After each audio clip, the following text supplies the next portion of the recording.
So farrowing duration, of course, is highly related to percentage of stillborn piglets, but then it's also related to piglet vigor or vitality.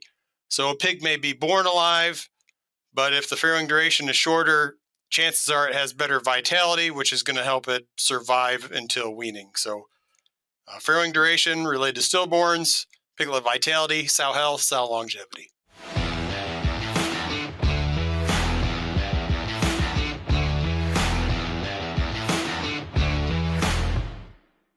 Welcome to the Swine Nutrition Blackbelt Podcast, where we explore the science behind swine nutrition. I'm your host, Jorge Estrada, bringing you expert insights each week to deepen your knowledge.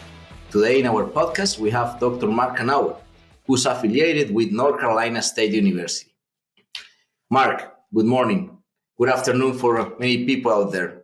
Welcome to the podcast. Thanks for joining us. Before we dive into the topic today, which is feeding strategies to shorten farrowing duration, could you start with a brief introduction of yourself? Well, good day, Jorge, and thank you all for this opportunity.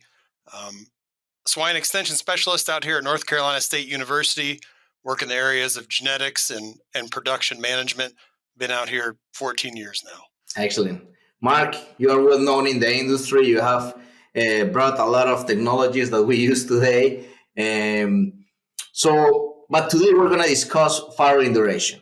So let's start with one fundamental question. Why is farrowing duration important? Well, farrowing duration is important. It's interesting. It's a lowly heritable trait. Only about 7% of the variation in farrowing duration is explained by genetics, meaning there's opportunities for, say, nutritionists to improve farrowing duration through nutrition.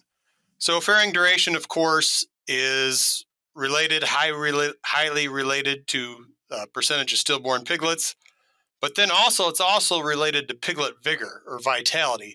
So a pig may be born alive, but if the farrowing duration is shorter, chances are it has better vitality, which is going to help it survive until weaning. So farrowing duration related to stillborns, piglet vitality, sow health, sow longevity. Excellent. And then, of course, before we dig into the nutrition part, maybe today, as you mentioned, that might be an opportunity here. Speaking about the environment, maybe, does it play any role in farrowing duration? Yes. The first thing that comes to mind is heat stress. We just published a paper in Journal of Animal Science last year. It was more of a genetic paper, but it showed, when you looked at the fixed effects, it showed, heat stress, once that sow gets past day 50 of gestation, can certainly increase your percentage of stillborns. Giga Technologies manufactures Gestall swine precision feeding systems, designed by a family of pork producers for pork producers. The Gestall feeders are a simple, durable, and reliable solution, trusted by industry experts for all production stages. For 30 years now, Giga Technologies has been at the forefront of innovation, continuously enhancing sow nutrition and delivering remarkable outcomes for producers. Contact Giga Technologies specialists to learn more. That's good information there. And then now, we know that you have been doing some research for sure in this area. Let's dig a little bit into maybe some of the technologies that you have been studying or, that you have investigated in the past. What technologies have been showing some potential effect on shortening this farrowing duration? Well, there are several technologies that have shown opportunity to improve farrowing duration. Some are a little bit harder to implement, some are a little bit easier. So today we're going to start talking about the harder ones and maybe work towards the easier ones. So as our discussions we had earlier last fall, not every place in the U.S. has accessible or good access to fibrous type ingredients, but there has been some benefits shown.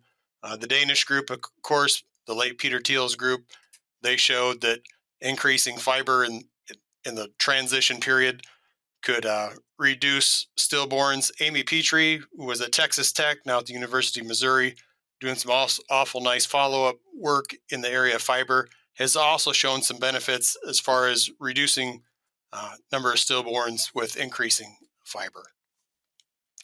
So, of course, as we say, fiber is a little bit harder to implement. Some things that might be a little bit easier to implement might be things such as phytase, calcium chloride, or monocal. In relation to phytase, not a lot of work looking at the relationship between increasing levels of phytase and reducing farrowing duration, but it's shown pretty consistent to be increasing phytase can reduce farrowing duration, reduce stillborns. Nice study out of Missouri, out of Minnesota in 2018, Manu et al. Showed you could reduce farrowing duration, tended to reduce stillborns and reduce pre-wean mortality. Another nice study out of Kansas State with Batson et al. 2021. Numerically, nice trend to reduce farrowing duration and enhance piglet survival. So in that study and some of these others, if they use a lot of labor and they're not just letting the sows farrow, it might not necessarily show up in stillborns, but it might show up in that pre-weaning mortality bucket. Calcium chloride, another interesting product. A lot of the old data is very favorable. As far as farrowing duration, Elrod, a Texas study in 2015, was able to reduce farrowing duration. And then we conducted a study in 2022 that also we were able to reduce farrowing duration and also reduce stillborns. Monocal, I throw that one in there. I got a nice large data set that I haven't really, or moderate sized data set. It's about 250 sows. I haven't really pushed out there, but in feeding monocal pre-farrow, we're able to reduce stillborns from 7.7 to 5.3% in multi-para sows. So a lot of these things these studies, if you're looking at stillborns, there's a lot of studies that there's one study that shows a benefit, right? And then there's a lot of studies that are fewer than 50 or 100 sows. And so the studies I'm talking about today, I tried to look at the studies that are bigger, over 100 sows per se. So those that phytase, calcium chloride, monocal, you could potentially do a pretty easy top dress. Maybe that's incorporated into your lactation diet, but a little bit easier to implement than the fiber type work. There's a couple other more feeding management type strategies that you could potentially use to reduce farrowing duration, reduce stillborns. Feeding multiple meals. Of course, that goes back to the concept for that goes back to, again, some of the Danish work. But we conducted a study in 2022, feeding twice versus once a day. We were able to reduce farrowing duration from 409 to 291 minutes. There's a smaller Australian study. I hate to throw it in there because it's only 33 sows, but they also did see a reduction in farrowing duration when they fed multiple meals. I think for these larger scale studies, I think something we need to think about is not necessarily relying on the farm staff to collect the stillborn data. If I'm going to have a 2, 3, 4, 500,000 sow study, I'm going to want to send a student in there or a research technician to kind of make sure these farm staff are doing what we think we're doing. Because I've been in enough sow farms that across sow farms and even within sow farms, sometimes there's different priorities. There's different ways of counting the same thing. So we just got to make sure we got standardization, right?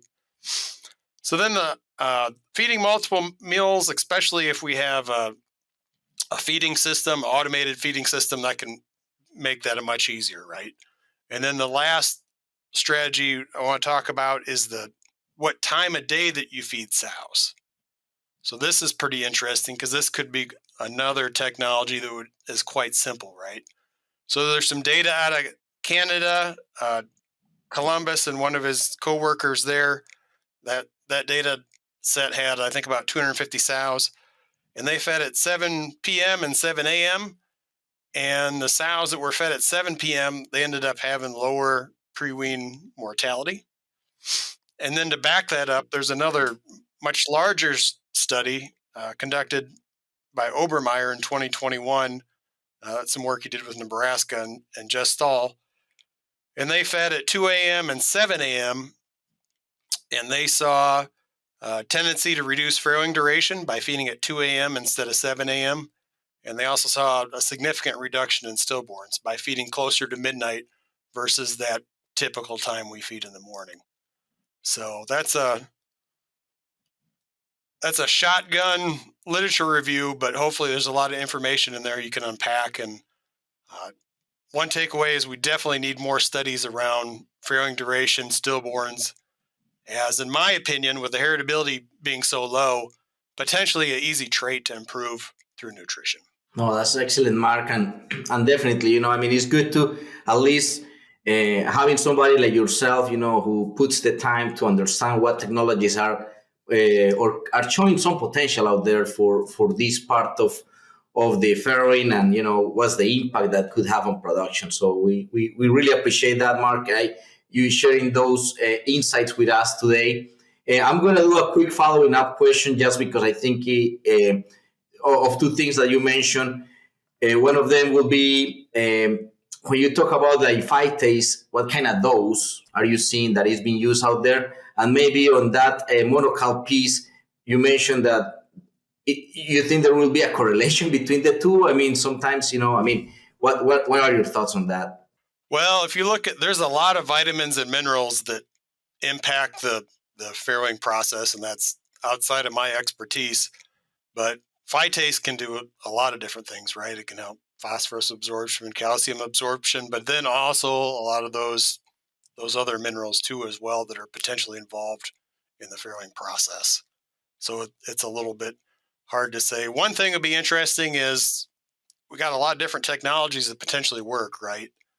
So if we stack those technologies, do we get an additive effect? Do we get a couple of % from each one of those, or are some of those things doing the same thing? So there's a lot of work to be done yet. So I encourage all the young scientists that want to make a difference in the industry to look at farrowing duration and look at reducing stillborns. Excellent. Well, unfortunately, that's all the time that we have today, Mark. So thanks again, Dr. Knauer, for joining us today. Everyone, thanks for listening to the Swine Nutrition Blackbelt Podcast. Don't forget to subscribe and leave us some comments. Join us for our next episode.